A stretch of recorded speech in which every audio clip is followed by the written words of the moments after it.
খেলা থেকে সিনেমা যেখানেই ভারতের ভালো হয়, ভারতে গিয়ে থাকবে, সেটা আলটিমেটলি ভালো নয়। আমি এটাই বুঝলাম দিনের শেষে।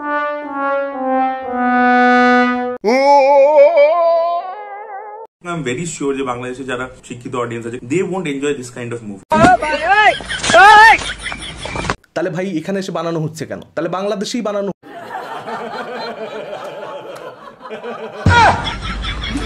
থেমে যাও, साइलेंट हो जा वरना मैं वायलेंट हो जाऊंगा. ओके वो अच्छा। अरे यार कोई एसी चला दो यार। सही है सही है।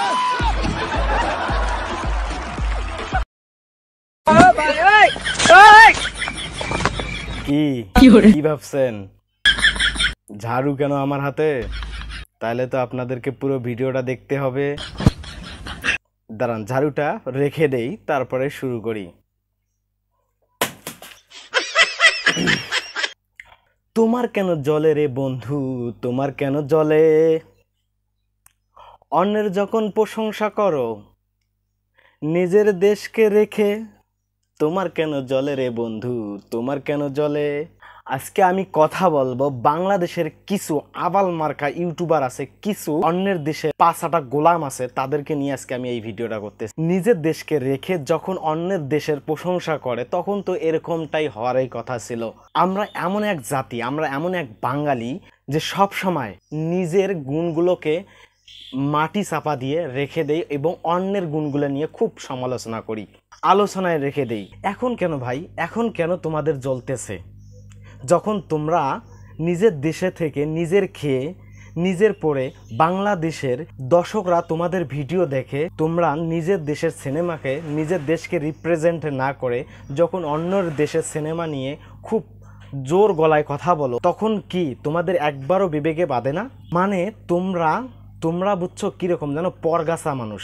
তোমরা পরগাছা, সবসময় অন্যের উপর ভর দিয়ে চলার মতো চেষ্টা করো। তোমরা কখনো নিজের প্রশংসা করতে জানো না, তোমরা সবসময় অন্যের প্রশংসা, যার কারণে আজকে তোমাদেরকে এরকম করে লাঞ্ছিত হতে হচ্ছে।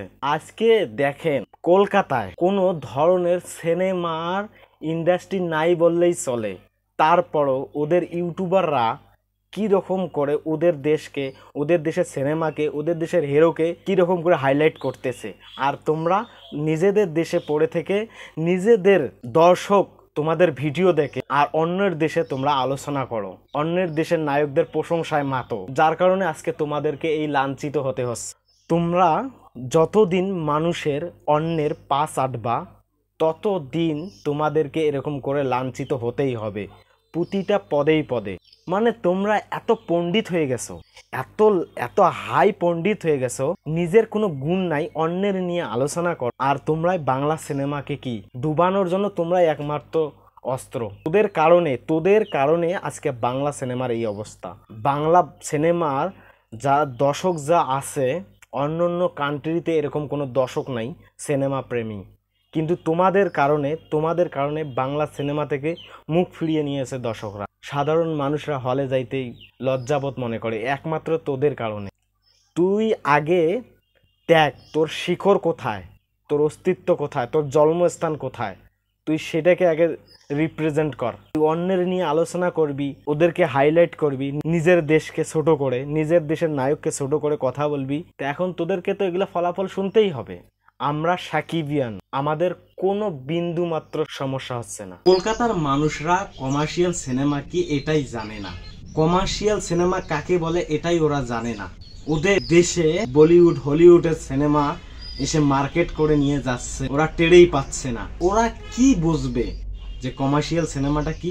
ওরা শাকিব খানের নাম নিয়ে ইউটিউব চ্যানেল চালায়। ওরা ভালো করে জানে যে যদি কোনো ফ্যান পেজ থাকে পাগল কোন দেশের, তাহলে একমাত্র বাংলাদেশের মেগাস্টার শাকিব খানের।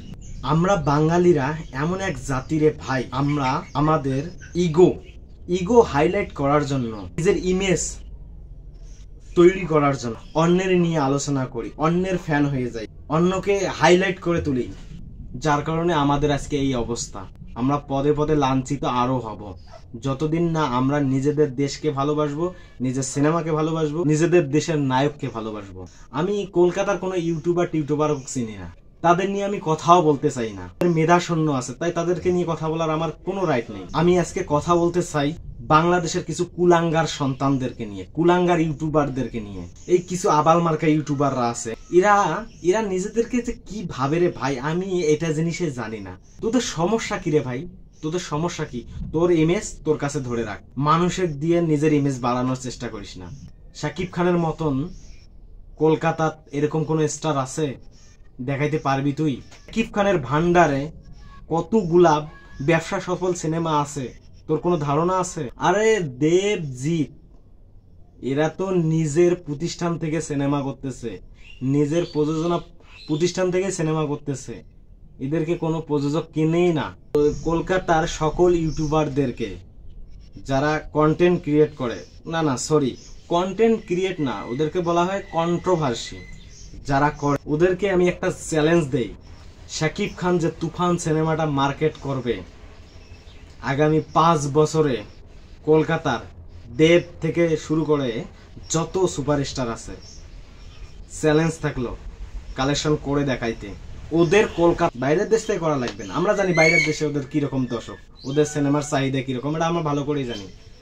ওদের সিনেমা বাইরের দেশে চলবে না, ওদের তো ইন্ডিয়াতেই চলে না। তো এটা চ্যালেঞ্জ তোদেরকে, তোদের সেই সুপারস্টারদেরকে জানিয়ে দেশ, শাকিব খানের তুফান সিনেমাটা যে ইনকাম করবে, এই ইনকামটা করে দেখাইতে বলিস। ভিডিওটা শেষ করব তার আগে একটা কথা বলে রাখি, দেখেন রে ভাই, আমরা বাঙালিরা কত নিম্ন প্রকৃতির মানুষ, কত ছোট মনের মানুষ। একটা মানুষ পুরো ইন্ডাস্ট্রিকে সামনের দিকে এগিয়ে নিয়ে যাচ্ছে, আর আমরা সিনিয়র পার্সন যাদেরকে সবাই সম্মান করে, ইলিয়াস কাঞ্চন, উনি শাকিব খানকে খোসা মেরে একটা কথা বললেন, তার ফেসবুক আইডিতে এটা আবার শেয়ার করেছেন, তুফান সিনেমা নাকি কলকাতায় মুখ থুপড়ে পড়েছে। আফসোস আফসোস আফসোস, আমাদের কারণে আমাদের শিল্প নষ্ট হয়ে যাক, এটা যেন আমরা না করি। তাই সবাই ভালো থাকবেন, সুস্থ থাকবেন এবং বেশি বেশি করে বাংলা সিনেমাকে সাপোর্ট করবেন। Good bye.